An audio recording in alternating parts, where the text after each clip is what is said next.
भाइयों नमस्कार। मैं पंकज कुमार पांडे इलाहाबाद से। कल से लगातार आप लोग सब जान ही रहे हैं कि पेट की परीक्षा को लेकर की क्या स्थिति है। पहली पाली का जब पेपर आउट हुआ तो मेरे पास आया तो मुझे विश्वास नहीं हो रहा था कि पेपर आउट हो गया है, और इस हद तक आउट हुआ है कि फ़ोटोकॉपी भी हो गया है, आंसर शीट भी आ गई है उसकी, और सब जगह तक फैल चुका है। लेकिन पेपर जो आउट हुआ है फर्स्ट पाली का, उस पेपर का अगर आप मोबाइल स्क्रीन शॉट देखेंगे तो उस पर टाइम दिया हुआ, उस टाइम ड्यूरेशन से ये पता चल जा रहा है कि सुबह 8:46, 47 मिनट, 37 मिनट इस तरह की स्क्रीन शॉट्स हैं। मतलब पूरा प्रॉपर पेपर होने से पहले पेपर आउट हो चुका है। ये हुआ प्रथम पाली का। थोड़ी देर पहले मुझे द्वितीय पाली का भी आ गया, उनके पास भी ये बताया जा रहा है कि पेपर होने के पहले ही वो भी आ गया था। तो पेपर तो आउट हो चुका है, ये बात श्योर है। आयोग UPSSC मानने को इस बात को तैयार नहीं है कि पेपर आउट हुआ है। क्योंकि नहीं मानने को तैयार है क्योंकि वो योगी जी के माथे का तिलक का मामला फंस रहा है। अगर योगी जी के माथे का तिलक का मामला फंस रहा है और आयोग मानने को तैयार नहीं है, अब तो मानना पड़ेगा। कैसे मानेंगे? अब ये तो विभिन्न तरीके हैं उसके, उन सभी तरीकों को हम अलग अलग तरीके से अप्लाई करेंगे। तो पेपर आउट हुआ, यह बात साफ़ हो गई है। पेपर अब उन्हें रद्द करना पड़ेगा, नहीं रद्द करना पड़ेगा, ये सब कंडीशंस हमारे अपने एक्टिविटी और उनके ऊपर पड़ रहा दबाव पर, इस पर निर्भर करता है। पेपर के पहले जब शुरुआत होती है, हम सबके आंदोलन की जो शुरुआत है वो है डेट एक्सटेंड को लेकर के। मतलब हम लोग का फॉर्म आता है, हम लोग फॉर्म नहीं भर पाते हैं, UPSSC डेट एक्सटेंड नहीं करता है। मैं 2 से 3 बार उनके पास मुलाकात होती है, वो सब जिद्दीपन दिखाते हैं, कहते हैं कि डेट नहीं बढ़ेगी। इन सारी परिस्थितियों पे मुझे एक बात क्लियर था कि ये कहीं ना कहीं आगे जाके विवादित होनी है, और ये विवाद चाहते हैं। विवाद होगा तो इनको कम से कम वैकेंसी नहीं निकालनी पड़ेगी और चुनाव तक इसको ये घसीट ले जाएंगे। फिर भी हम इस तरह का विवाद क्रिएट न करने की कारण के लिए भी हम लोगों ने ऐसा ही मांग किया कि डेट बढ़ा दी जाए फॉर्म भरने के लिए, और एग्ज़ाम अपने उसी डेट पे ली जाए। इस पर भी हमने किसी प्रकार का आपत्ति नहीं लगाया था। अब पेपर भी हो चुका है, डेट 23 तारीख को भी लगी, 24 को लगी, कोई मतलब का नहीं रहा, सबका सब डिसमिस। मतलब हाई कोर्ट इलाहाबाद में है, लेकिन अब लगता है वो भी जीरो हो चुका है। वो इंदिरा गांधी वाला समय नहीं रह गया कि इंदिरा गांधी को भी हाई कोर्ट ने चैलेंज कर दिया था। बाकी कल से जब पेपर आउट होकर वायरल हो रहा है सोशल मीडिया पे, कुछ कोचिंग के महान टीचर लोग, मैं नाम नहीं लूँगा यहाँ पर, कुछ महान टीचर लोग ऐसे हैं जो लोग इसको कह रहे हैं कि पेपर लेके भाग गया है वो।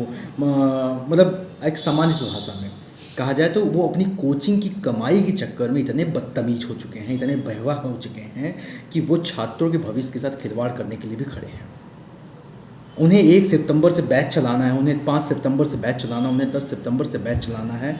उस अपने बैच के चक्कर में छात्रों का इतना बड़ा संख्या 20 लाख से ऊपर जो फॉर्म भरा हुआ था, उनके भविष्य के साथ खिलवाड़ हो रहा है, और उस पर न बोल करके वे अपने कोचिंग की कमाई के लिए फंसे हुए हैं।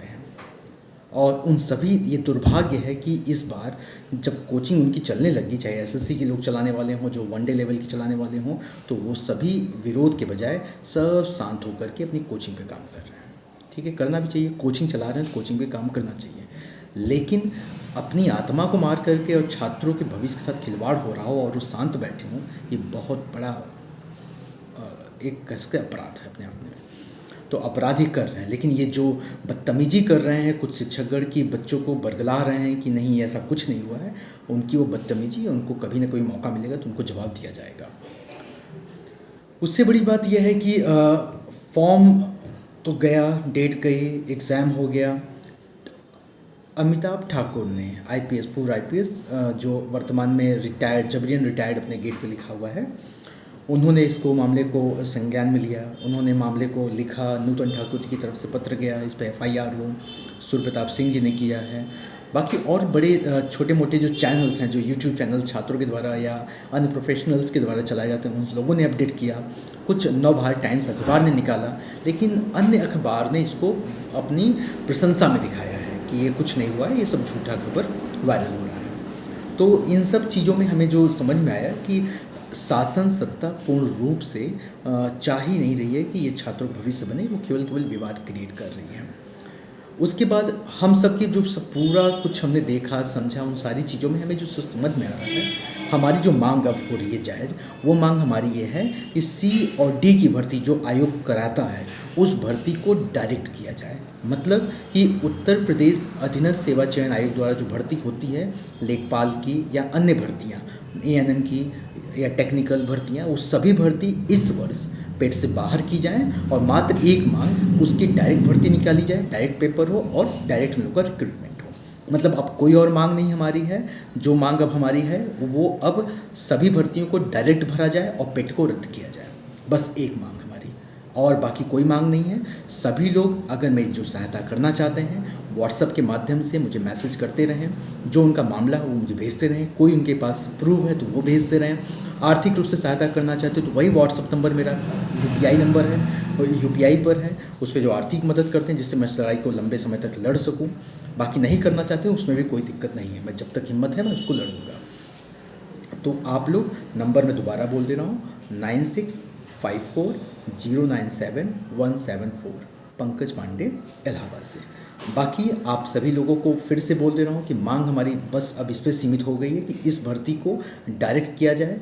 लेखपाल से लेकर के एएनएम की भर्ती हो, टेक्निकल भर्ती हो, जो भी भर्ती उत्तर प्रदेश अधीनस्थ सेवा चयन आयोग द्वारा आएगा उन सारी भर्तियों को डायरेक्ट किया जाए। बस, धन्यवाद, नमस्कार।